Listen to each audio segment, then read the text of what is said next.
Let me tell you about a number 65. That number runs your entire life. When you go to school, when you work, when you save, when you stop, all of it is organized, structured, engineered around that number. 65. It sits at the end of your story, like a finish line. You spend 40 years racing toward it, and when you get there, you stop, you rest, and according to the math, you fade. But here's what nobody tells you about that number.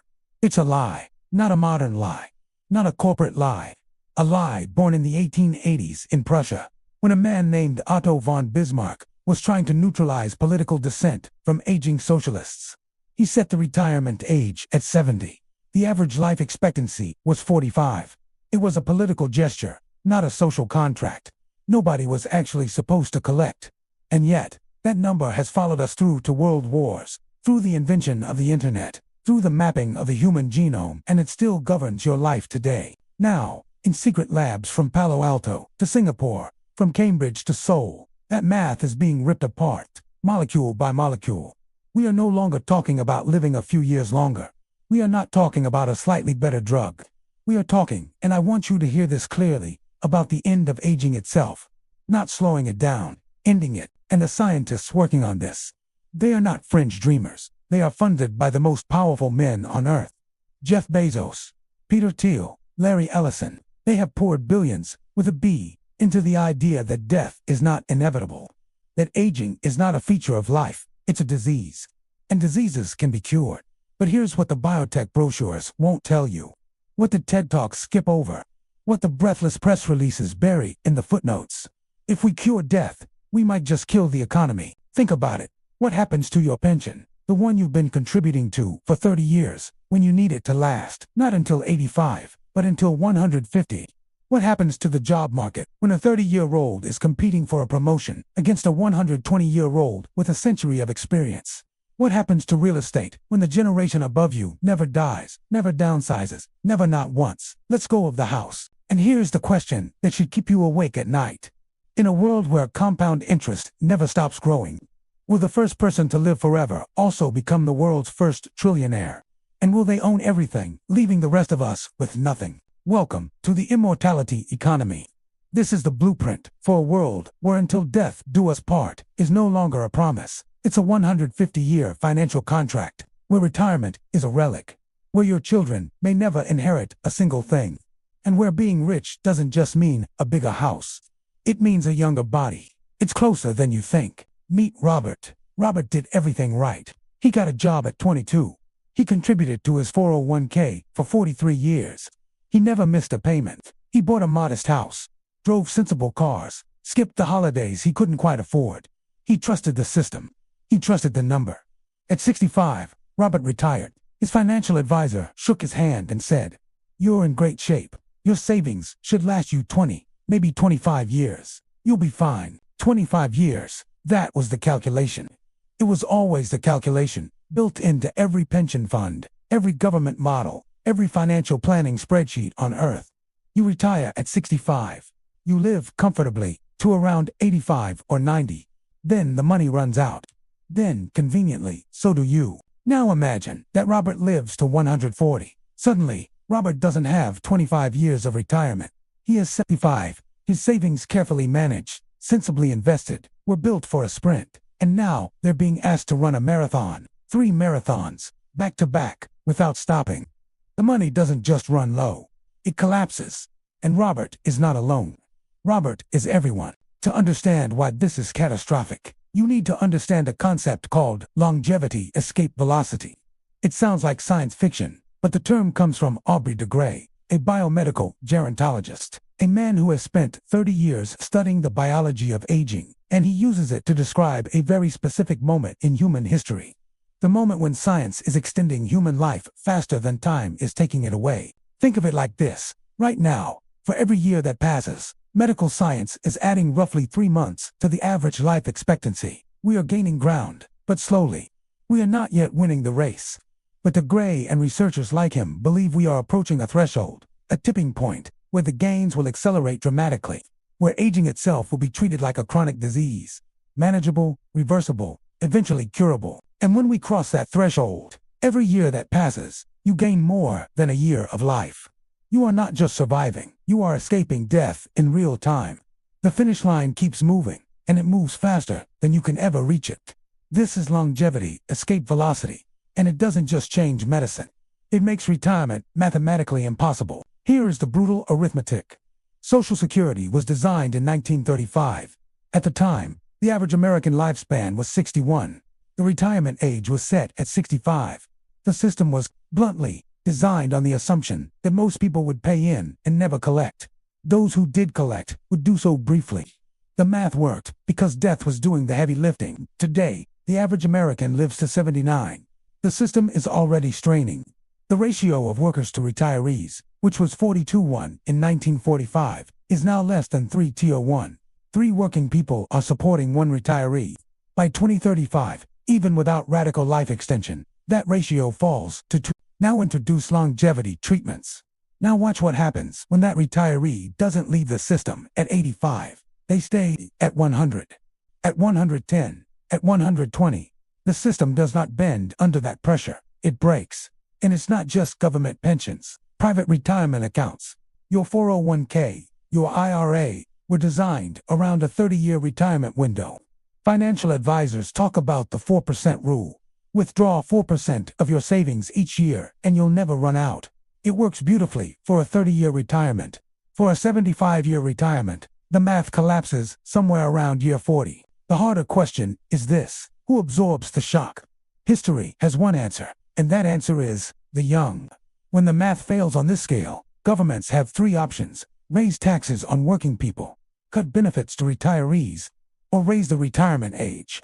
Possibly, in a world of radical life extension, all the way to 90 or 100. Picture a 22-year-old today, let's call her Aisha, starting her working life in a world where the social contract says, you will work until 100, you will pay taxes for 78 years, and then, maybe, you will rest. This is not a dystopian novel. This is the actuarial reality of a world where death becomes optional. But here is the even deeper problem. It's not just about the money. It's about what money means in a life that no longer ends on schedule. Because right now, the entire structure of your financial life, your career, your savings, your investments, your debt, is calibrated to a single, unspoken assumption that you will die. Take death out of the equation, and the whole architecture falls apart. We have, for the last 2 centuries, organized human life into 3 acts: learn, work, rest. You are young, you learn. You are middle-aged, you work. You are old, you rest. It is clean, it is simple. It is the narrative spine of every life story ever told. But this model was built for a world of 70-year lives. In a world of 150-year lives, it doesn't just stretch, it shatters. Think about what it actually means to work for 100 years. The career you start at 22, the one you trained for, the one you built your identity around, will be unrecognizable by the time you're 50. In many cases, it won't exist at all. We've already seen this. Entire industries, travel agents, bank tellers, print journalists, taxi dispatchers, functionally erased within a single generation. What happens when that rate of change continues for 10 generations of a single person's career? In 2016, economists Linda Grattan and Andrew Scott wrote a book called The 100-Year Life. They argued before any of the most radical longevity science was mainstream that the 3-stage model was already dying, that longer lives demanded a new architecture of work, multiple careers, multiple reinventions, multiple episodes of education, spread across an entire lifespan. They called it the multi-stage life. And in a world of radical life extension, the multi-stage life doesn't become a lifestyle choice. It becomes a survival requirement. Imagine the math. If you live to 150 and work until 120, you will have a working life of nearly a century. In that time, based on current trends, you will likely need to completely reinvent your professional skills, not once, not twice, but somewhere between 5 and 8 times. You will need to go back to school, repeatedly, not for a refresher course, for a full, fundamental re-education, learning new disciplines, new industries, new technologies that don't yet exist. This creates one of the most fascinating and terrifying dynamics in the immortality economy, what I want to call the eternal intern. Picture this. You are 80 years old. You have had 3 full careers. You were an architect for 25 years, then a data analyst for 20, then a bioethicist for 15. Now the world has changed again. A new industry has emerged. One that didn't exist when you were born. One that none of your previous experience maps onto cleanly. You are, in the labor market's cold eyes, a beginner. An intern. Starting from scratch. Except you're not starting from scratch. Not really. You carry 60 years of professional experience, of human judgment, of pattern recognition. But the credentials, the entry-level certification, the junior title, those are yours. Now imagine that experience existing alongside a 22-year-old who is also starting out, who has the native fluency with new technologies, who has the energy, who has critically a salary expectation a fraction of yours, who gets the job. This isn't hypothetical tension. This is a preview of a structural collision between youth and experience that our labor laws, our HR frameworks, and our cultural assumptions are completely unprepared for. We have age discrimination laws designed to protect older workers from being pushed out. We have almost no framework for what happens when older workers need to be let back in at the bottom, and it goes deeper than individual careers. Think about what professional hierarchy means when it's built on seniority. In most organizations today, experience is a proxy for wisdom. You work your way up, you accumulate knowledge, you climb. But what happens when the person above you on the ladder has been climbing for 90 years? When they have no intention of stepping aside? When the ladder above you is completely, permanently blocked by people who are, biologically, no older than you are? The career ladder doesn't just slow down. It stops. And here is the human cost that gets buried under the economic language. Your career is not just your income. It's your identity, your sense of purpose, the story you tell about yourself. For most people, their working life is the core of their meaning, the answer to the question, what do you do? In a 70-year life, the question changes once, maybe twice.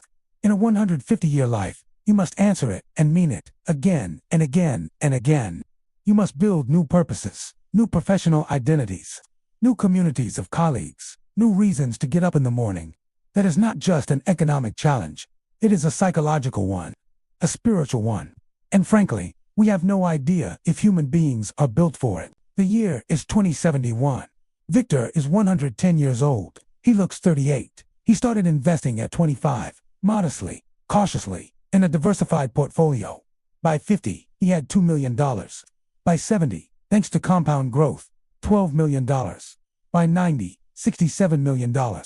And now, at 110, with 85 years of compounding behind him and a body that science has kept young, $2.3 billion.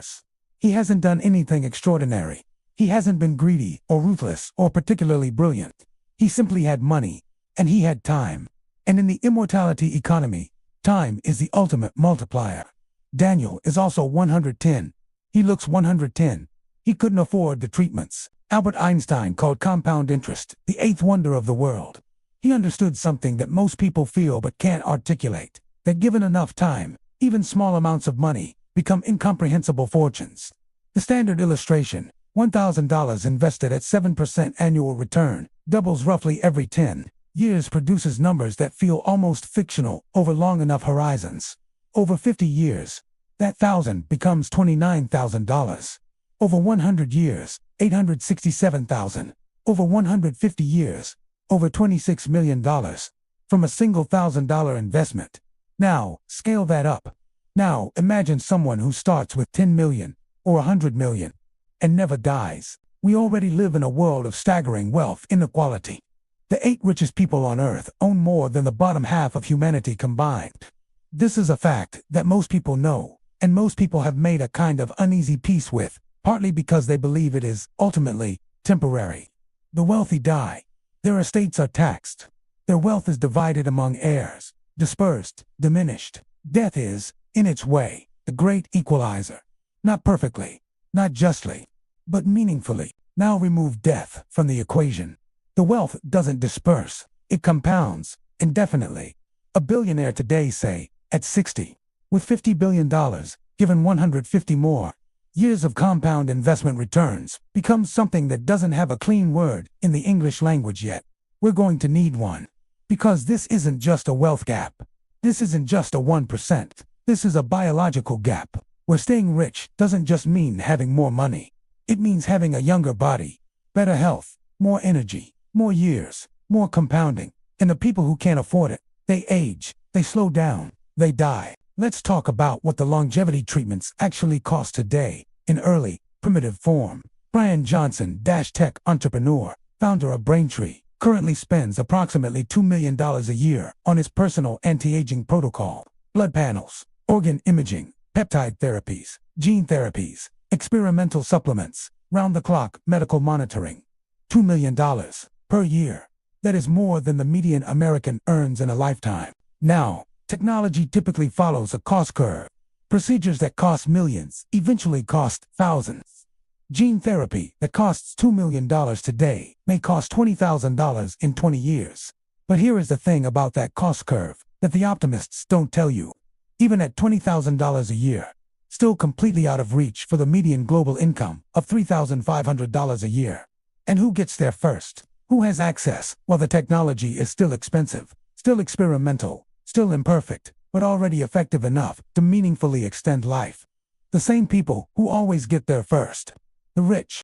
In every previous technological revolution, there was always a lag.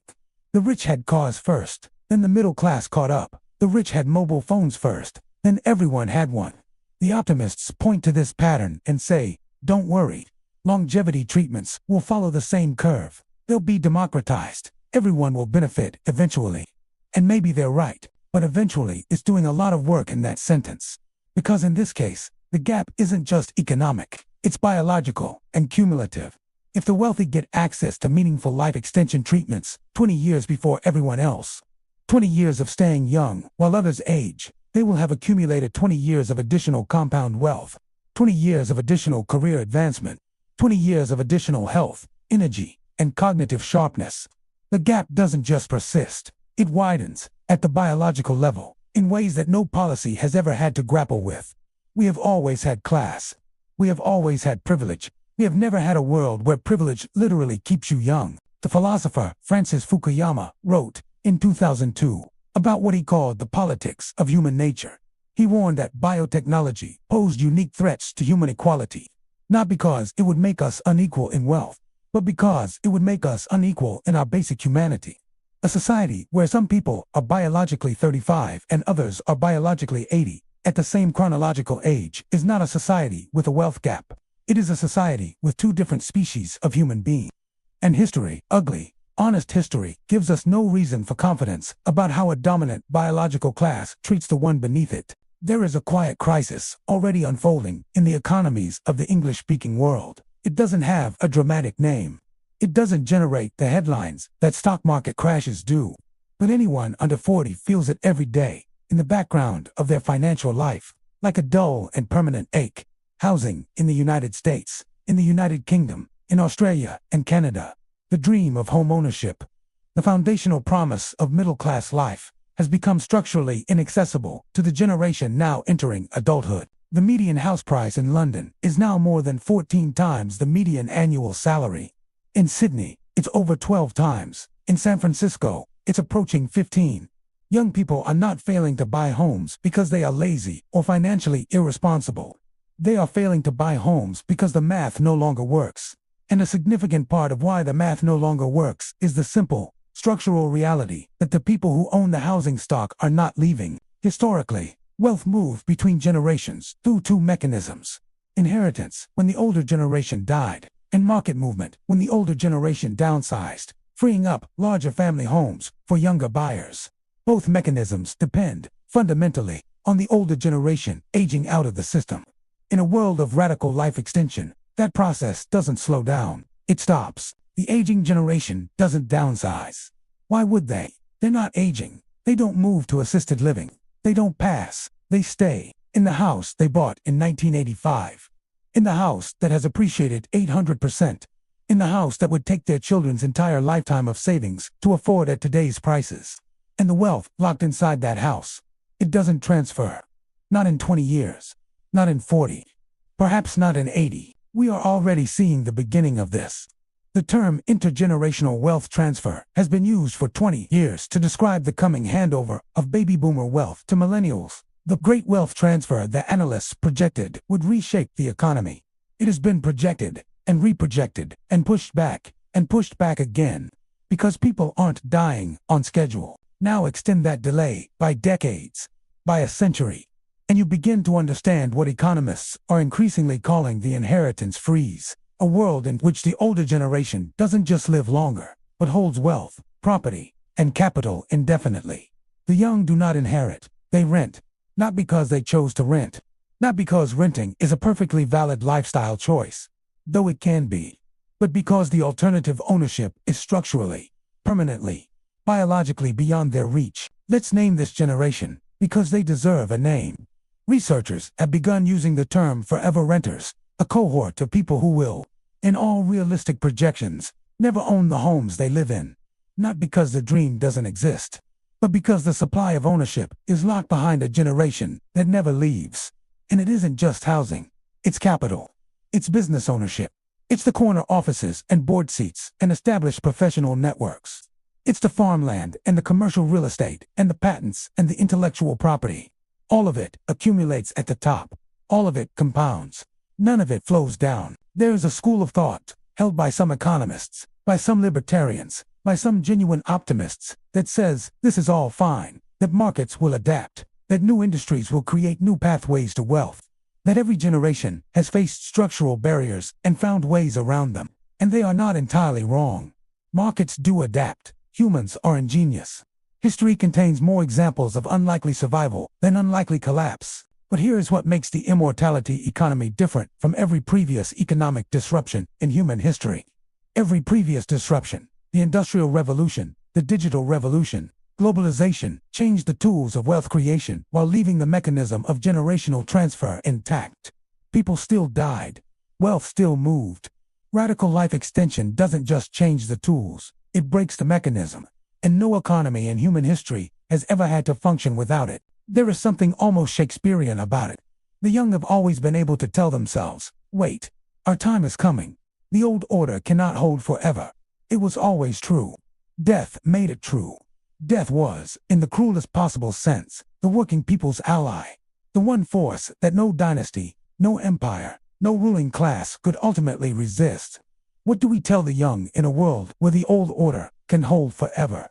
What does patience mean when the wait is not 20 years, but 200? Let me bring you back to Robert. Remember Robert, the man who did everything right, contributed to his 401k for 43 years, retired at 65, trusted the system, trusted the number.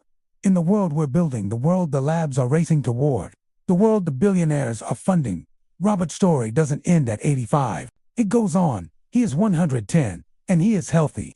His mind is sharp. His body, thanks to treatments he was just barely able to afford on his modest savings, functions at something like the level of a fit 55-year-old. He is grateful. He is genuinely, deeply grateful. And he is terrified, because the money is almost gone. Because there is no system to catch him. The systems were built for the old math. Because his children, who love him, who are glad he is alive, are themselves struggling, themselves locked out of a housing market, frozen by people like him. And because every morning, when he wakes up healthy, alert, alive, some part of him does the calculation again. How many more mornings are there, and how do I pay for them? We began this conversation with a lie. The 65-year myth, the Bismarckian calculation that organized your life without your consent. We are ending it with a choice. Not a comfortable choice. Not a simple one. But a real one. One that is coming whether we engage with it or not. Because the science is real. The investment is real. The momentum is real. Somewhere between 2040 and 2080, the estimates vary, but the direction is clear. Human beings will have the genuine, practical ability to extend healthy life far beyond anything our current systems can accommodate. And we will have to decide what to do with that. The optimists will tell you this is the greatest moment in human history. The end of suffering. The end of grief. Imagine, no child watching a parent decline. No parent bearing a child to illness. No person cut off in the middle of their story, their unfinished work, their unrealized love. That is real. That matters. The case for curing aging is not trivial. It is not vanity.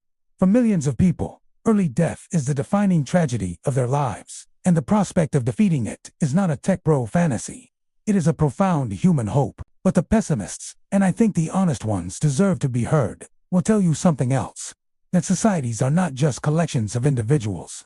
That they are systems, living, dynamic, interdependent systems that require renewal to function. That the transfer of wealth and power between generations is not just a financial mechanism. It is the engine of cultural renewal, of new ideas, of the social flexibility that allows civilizations to evolve. And that a world in which the old order never ends is not a utopia. It is a stagnation. The ancient Greeks had a myth about a man named Tithonus. He was a mortal man, beloved by the goddess of the dawn, Eos, who begged Zeus to grant him immortality. And Zeus agreed. But Eos forgot to ask for eternal youth. And so Tithonus lived, and lived, and lived, growing older and more frail, shrinking and withering, unable to die, unable to stop, until in some versions of the myth, he transformed into a cricket, a small, dry, incessant voice, chirping endlessly in the corner of eternity. The ancient Greeks understood something about the danger of living forever without thinking through the terms. We are walking into exactly that myth with the full force of 21st century capital behind us. So here is where I leave you. Not with an answer, because there isn't one yet. Not with a political prescription, because the honest truth is that nobody alive today has one worth trusting.